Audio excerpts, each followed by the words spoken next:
golf has a new leader, and his name is not Tiger Woods. He is His Excellency, Yasir bin Osman Al-Rumayyan. And if you're a golf fan, you certainly want to know the guy who will be calling all the shots in your favorite sport. In this video, we'll show you who this ultra-powerful man is, how he became golf's top man, and why he ventured into golf. There's no better way to start this video than by getting some things out of the way. Who is Al-Rumayyan, and how did he rise out of the deserts of Saudi Arabia to earn his current status? The Don from the Dune. Al-Rumayyan started his journey by bagging a degree in accounting from King Faisal University, located in the city of Hafuf in Al-Asa, in the eastern region of Saudi Arabia. Per reports, he wasn't the brightest chap in the class. He was never going to be a valedictorian, but he was friendly and quick on his feet. He knew how to talk up a good deal. And in the business world, the guy who can make the room listen is usually the most sought after. So even though he didn't have the grades, he naturally excelled in Saudi Arabia's financial sector.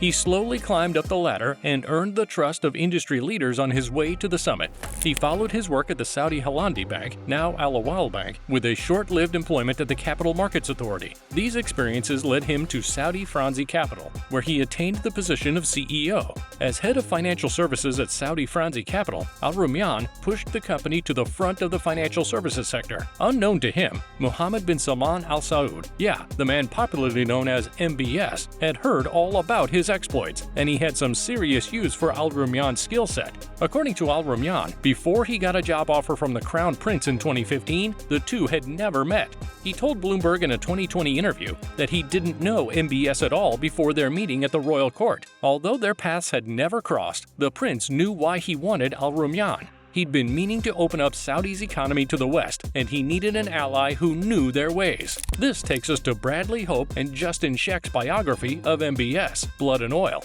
in which they described Al-Rumayyan as having a taste for fine cigars and after-hours bars in Dubai, frequented by long-legged, short-skirted Russian women.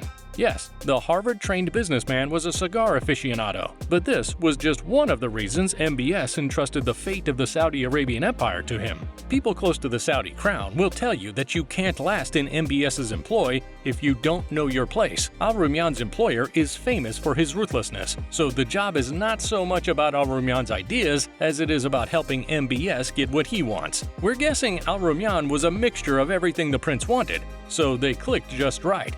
MBS's master plan for growing the Saudi economy is what he calls Vision 2030. At the heart of this plan is the diversification of the economy. The world is moving away from oil, and he wants Saudi to get its hands in other businesses before the oil business dies. The money to fuel his vision is the Saudi Arabia Public Investment Fund, aka PIF, one of the largest sovereign wealth funds in the world. This was a huge cache of petrodollars that the Saudi government had been sitting on for years. After King Abdullah, MBS's father, died in 2015, he had the leeway to spend the cash as he saw fit. To do this, he made his new friend Al-Rumayyan the guardian of what is basically the oil-rich nation's savings account. The PIF is a stash worth $650 billion and is projected to reach $1 trillion by 2030. In addition to being the governor of the PIF, Al-Rumayyan is also the chairman of Aramco's board of directors. Aramco is Saudi's state-owned oil company, where a lot of the PIF's money comes from.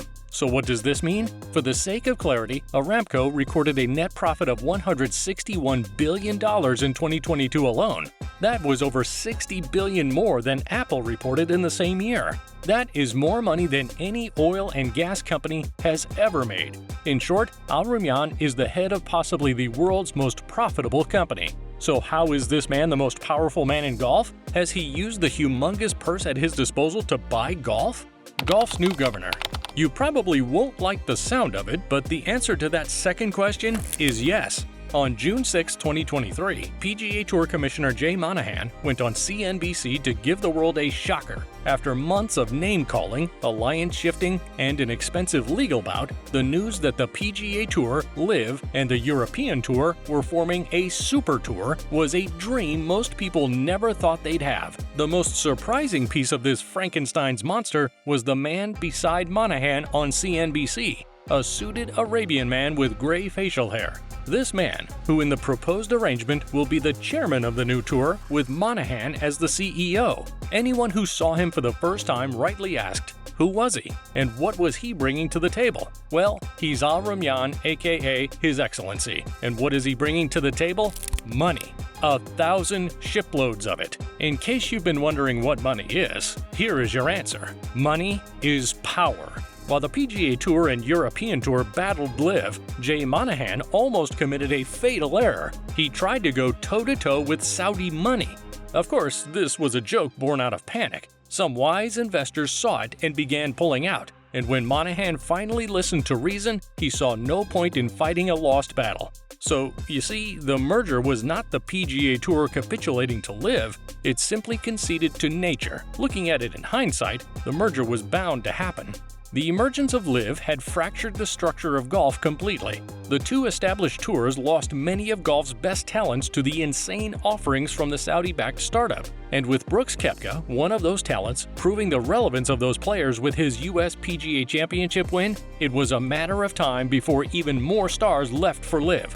If Monahan had allowed that to happen, fans would have turned their attention to LIV to watch their favorites who would have been banished from the PGA and European tours. So Monahan made a good call by welcoming LIV into the room, as long as Greg Norman didn't come in with it. Yeah, tough luck for Norman. Surely he has made money from his work with LIV, and most importantly, he has achieved a lifelong objective of disrupting the PGA Tour. The big winner here is none other than Al-Rumayyan, whose weird golf experiment has had its first spark of success. This still doesn't answer some pertinent questions. Why is Saudi Arabia obsessed with golf? And is Al-Rumayyan's foray into golf just sports washing, as the media has said, or does he mean business?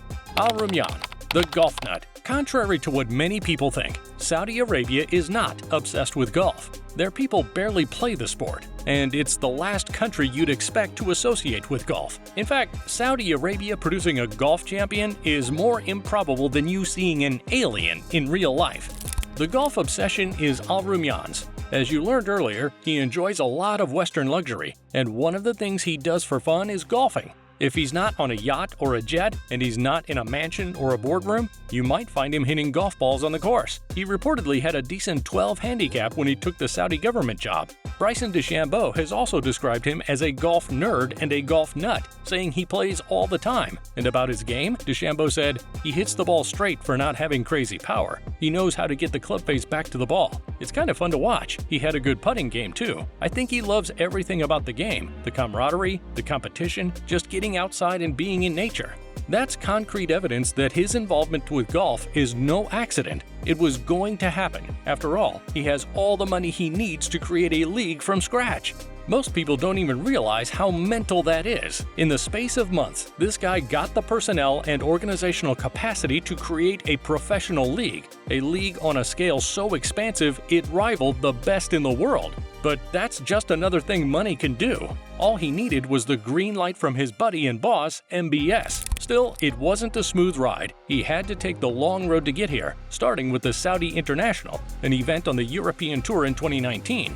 Interestingly, eventual LIV recruits Phil Mickelson, Dustin Johnson, Brooks Koepka, Bryson DeChambeau, and Patrick Reed all took the trip to Saudi to play in this tournament, and they all got handsome appearance fees for their participation. This was similar to what Dubai has been doing by hosting events on the European Tour. But it wasn't enough for Al-Rumayyan, who wanted more noise than the event was generating. So he launched the assault that gave LIV a place at the table of global golf.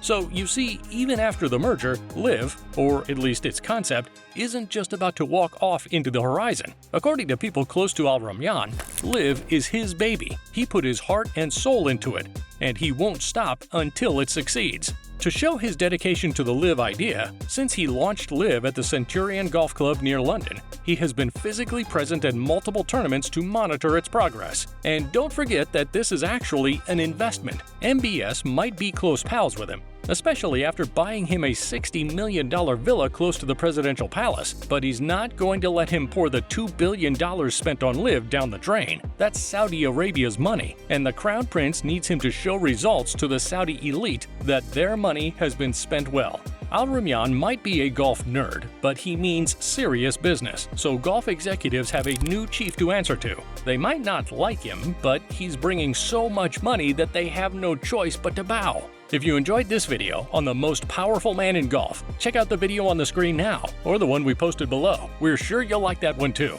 Let us know in the comments if there's another golf story you'd like us to cover. See you there!